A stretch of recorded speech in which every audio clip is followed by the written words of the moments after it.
Hello YouTube, Dave here again. Welcome to this new video series I'm going to be starting, sort of an introduction to the Blade Runner role-playing game. Free League sent me this RPG back in 2022, and unfortunately I just never really got a chance to spend a lot of time with it. I had other games that I was running, I had other things come in for review, but I am on the verge of running my first session of the Blade Runner RPG, going through the starter set here. So I just wanted to do a little video series going over the different systems or mechanics or some of the different elements of the game. And today we're going to talk about the core mechanic of the game. We're going to be talking about how to roll, like the dice rolling mechanic for the Blade Runner RPG. So this is a modified version of the Year Zero engine, which, if you are familiar with like the Alien role-playing game or Mutant Year Zero or Vossum, they all use a dice pool system where you have your 4 attributes, each represented by a numerical value, and then each attribute has three skills attached to it, which also have a numerical value. And when you're rolling for a skill, you add the number for the attribute to the number from the skill, and you roll that many 6-sided dice. With a 6 being considered a success, and extra 6s can be extra successes. Now, with the Blade Runner role-playing game, we have the character sheet in front of us here, and as you can see, the stats and skills all have letter grades next to them instead of actual numbers.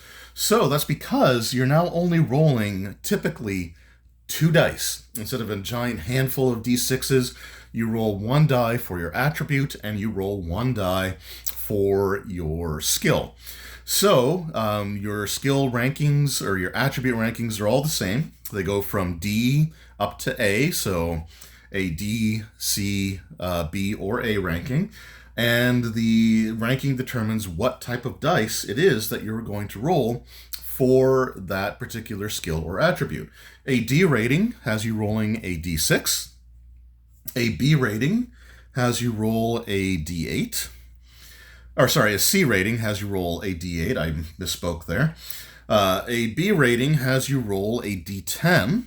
And an A rating has you roll a D12.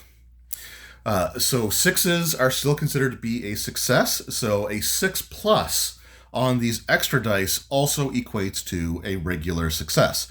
So if you take a look here on the D6, for example, this is the official dice from the starter set. The 6 has this eye symbol here. We'll talk about the unicorn here in a moment, but we do just have the one eyeball logo on the D6 there. However, on the D8, it appears on the 6, the 7, and the 8. So on this die, you can roll 3 different numbers that can generate a success for you versus a D6, which you can only roll a single number to generate a success. Now on a D10, for example, you've got successes on a 6, 7, 8, 9, but if you roll a 10, you get 2 successes, which looks like it's kind of judging you as the eyes look back at you, like it's unimpressed with what you're doing, sort of thing. But you can get 2 successes on a D10 by rolling a 10, whereas a 6 through 9 is still considered to be a regular success. On a D12, it's the same thing. 6 through 9 is a regular success, but a 10, an 11, or a 12 are 2 successes now. So you've got the ability to roll multiple successes on a single die, as opposed to having like multiple handful of dice that you're rolling for your skills and attributes. And I know, like, I've picked up 14 D6 before, rolled them all to not get a single 6, so it can be kind of unfortunate. So again, the way that this works is we take a look at our attribute, and the character sheets do give you what the die is next to the letter grade. So it's not like it's a mystery. It's not like you have to really try to work it out on your own.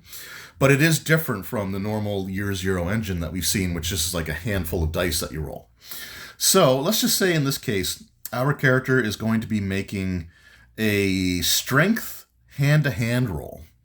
So let's just say we managed to like catch somebody off guard. We're sneaking up on them, and we're looking to like deliver like a blow to them to try to take them out here before before an actual like fight breaks out. So our strength is a C rating, which we roll a D8 for, and our hand-to-hand is a B rating, which we get to roll a D10 for, and then we can roll our dice and see what we get. So in this case, we didn't get a single success. We're going to ignore this roll for now, but I'm going to set those numbers up there because we're going to come back to it later. So let's just say, here we go. So we make this roll, we get 2 successes. So when it comes to combat, of course, the first success just means that the attack happened, you do your base damage, and then any extra successes can be applied to extra damage.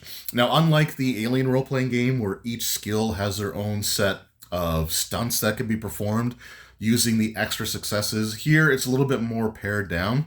So typically, if you get more than what's required, you can do things, for example, if you're doing anything investigative, you can learn an additional piece of information that you may not have normally been able to figure out. It could be a situation where you're able to do something in a manner that is quicker than normal, or you could be doing it in a way that is impressive to somebody, which could actually help them if you're trying to sway them to perform a certain action. Or in the case of like combat situations, it can be used for like extra damage or things along those lines. So if you are attacking with a firearm and you get more than the initial success, extra ones can be added to damage. And if you are, in hand-to-hand, the same thing can apply there. So we do have that. So that's, again, the way that the basic dice rolling system works. Now, let's just say this is what we rolled, and we really need to get a success for this situation.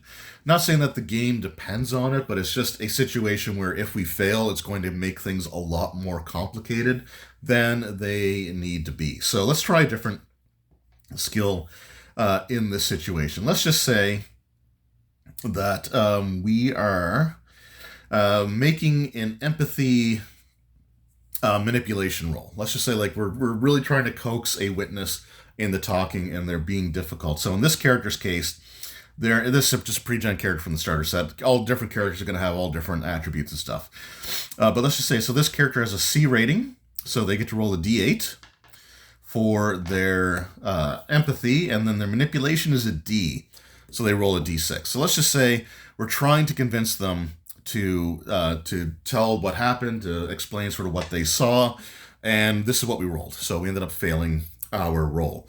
You can do what's called pushing the roll. And pushing the roll, it basically means that you get to re-roll your dice that you have there because you want a better result. If you are a human character, you can push a roll once. If you are a replicant character, you can push a roll twice. However, the consequences are different between a human and a replicant pushing their rolls. So we're just going to go with a basic push here, and he's going to try again. And in this situation, excuse me, we got exactly what we didn't want. So we still failed the roll, but now we rolled a 1. So rolling a 1 only matters in the Blade Runner game if you are pushing your roll. It does not matter if it's just your base roll. So if you were making your initial roll and you got this, then you're fine. The action succeeds. You don't have to worry about this. However, if you push your roll and this is what you get, then this 1 is essentially a consequence, right? Something ends up going poorly. If you're a human character and you push your roll and you get a 1 on one or both of your dice, then you suffer a point of damage if you're doing strength or agility, anything strength or agility related. So if you're trying to force open a door, for example, and you fail, you push the roll and you get a 1, that means that basically like you slam your shoulder into the door so hard that it might like dislocate the shoulder, like causing you a point of damage. You can pop it back in and be fine, but it's still a situation where, you suffered some damage from that. If it's an intelligence or empathy roll that you're pushing and you get a 1 on the die, and as a human character, you take a point of resolve damage. So essentially like the mental anguish of failing, kind of like demoralizes you a bit and can lead to sort of a critical, like stress effect. We'll go over like injuries and stress in a later video. Today we're just talking specifically about the dice rolling mechanics. Now, if you are a replicant, you can push your rolls up to 2 times.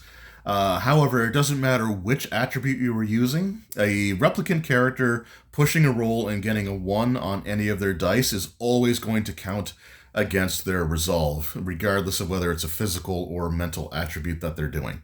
So let's just say that a replicant was doing the same thing, trying to force open a door, and that's the result that they ended up getting. Then it affects them mentally more than it does physically. So replicants reaching 0 resolve can also be bad. Because it means that, there's something that could be potentially very wrong with them, and then they have to go perform a baseline test, which we'll, again, talk about in a future video. Now, when you go to push a roll, you cannot re-roll any dice that's already showing a 1. So if this was our initial result, but we really need to get that success, we can push the roll and roll, see what we get, and, but you cannot re-roll the die having a 1 showing on it.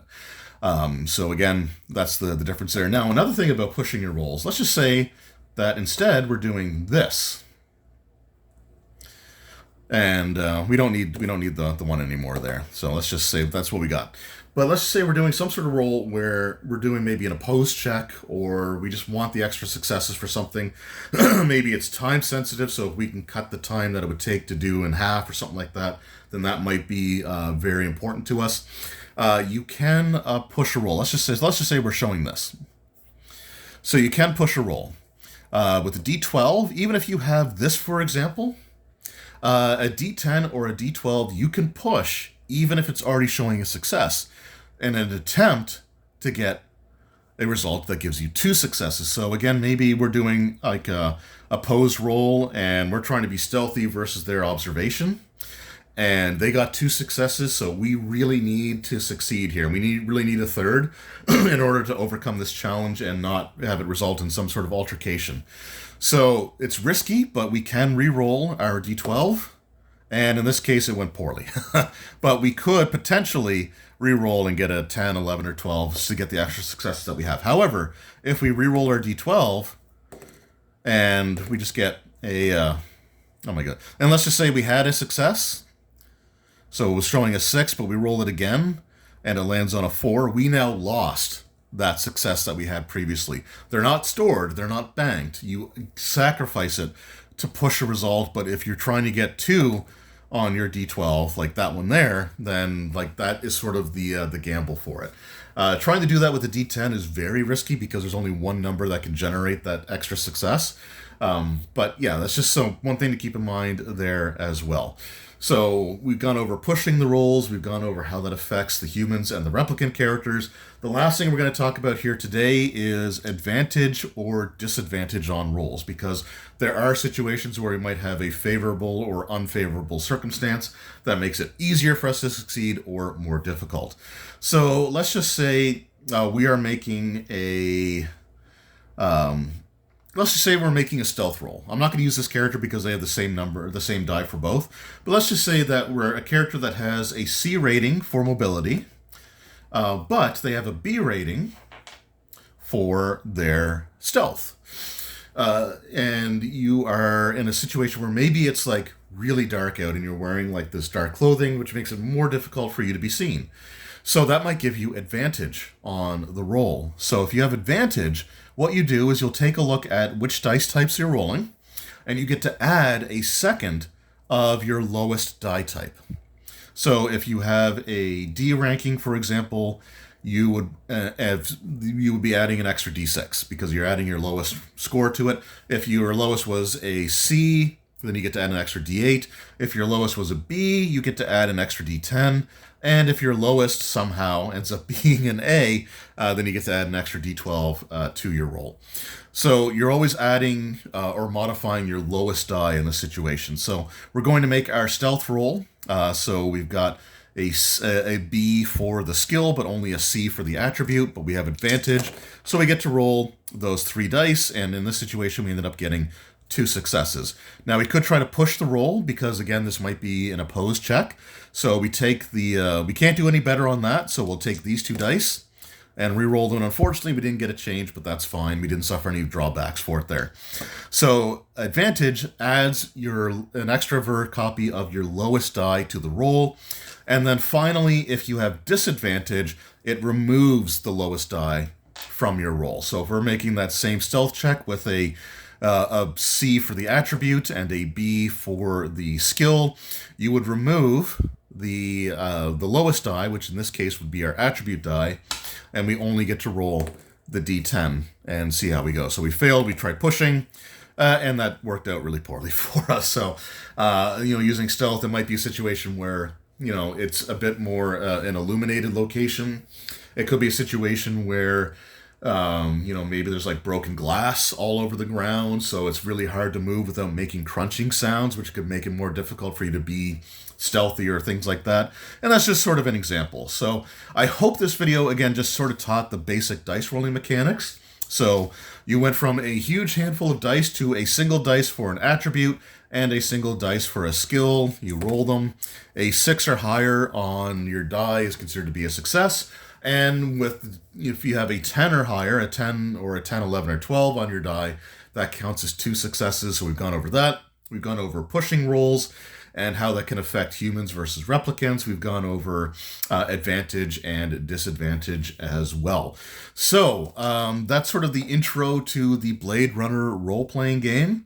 I hope you enjoyed this video. I hope it was helpful if you're trying to figure out at least the basic mechanics, because pretty much everything in this game uses this. So if you end up, attacking somebody and you deliver a critical injury, you punch them and you get a critical success, then you get to roll your hand-to-hand. You can roll that D10 on the critical injury table, which we'll go over again in a future video.